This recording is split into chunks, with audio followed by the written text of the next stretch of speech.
Thanks for joining us. They're the first responders you don't see. 911 dispatchers take frantic calls from people every day who are in life and death situations. Tonight, 8 News Now looked into 2 shocking phone calls where the response was botched. One because of a 911 equipment failure, and the other, a 911 dispatcher purposely hung up on a caller who had just found his mom dead. Joe Bartels has more on these calls that have forced an investigation. Joe. Yeah, the Las Vegas fire chief says these were failures, no way around it. In Clark County, 911 calls are answered based on where you are. The vast majority go to Metro Police Call Center first. From there, dispatcher determines if it's a police or a fire medical call. The problems from the 2 calls you're about to hear come from right here. I wrapped the baby back up in the towel to keep her warm. Remember last month when Metro Police Officer Jesus Jimenez helped deliver a baby? Well, it turns out there was much more to this story. Just listen to the 911 call. Actually, a lady, she's in birth. She said the baby's already coming out.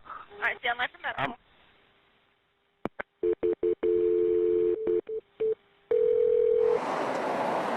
It's just after 9:30 a.m. at the Antigua Bay apartment complex. A woman is about to deliver a baby girl by the pool.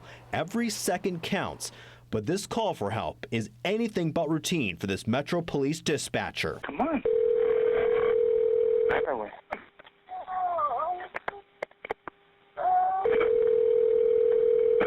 That ringing is the line for the fire department's dispatch center. The policy is to stay on the line until a caller is being helped by a trained call taker from the fire dispatch center.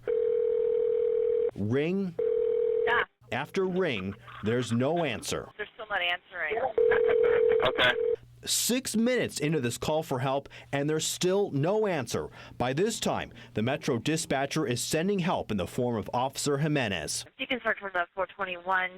We're trying to get medical out there as well at the Antigua Bay Apartments, 5225 East Charleston.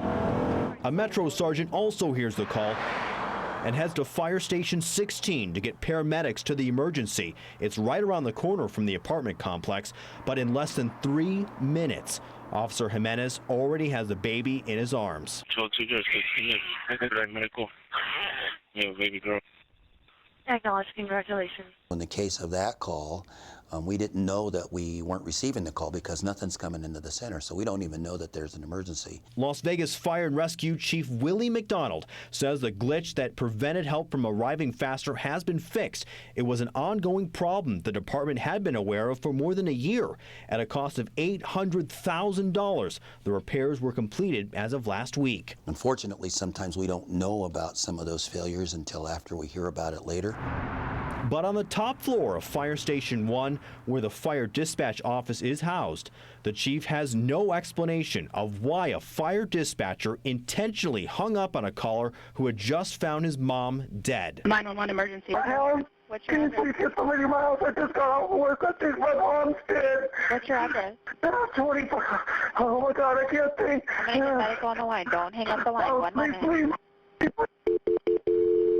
The Metro dispatcher immediately connects the frantic man to the fire dispatch office to get help on the way. But this call takes a shocking turn. He's saying that he thinks his mom's passed away. I don't have the address. Yeah, please. Ma'am. I'm a guy. The fire department dispatcher tries to get the information, but things quickly fall apart. I need a building number. Please, What's your please. Okay. Is she breathing at all? She's terrible. Okay, you don't have to holler at me. I didn't do it. Okay? Bitch. Bye. The fire dispatcher has disconnected the line, a violation of department policy. I listened to the call. For whatever reason, our dispatcher didn't stay on the line, and so that's unfortunate. So that we'll be investigating that.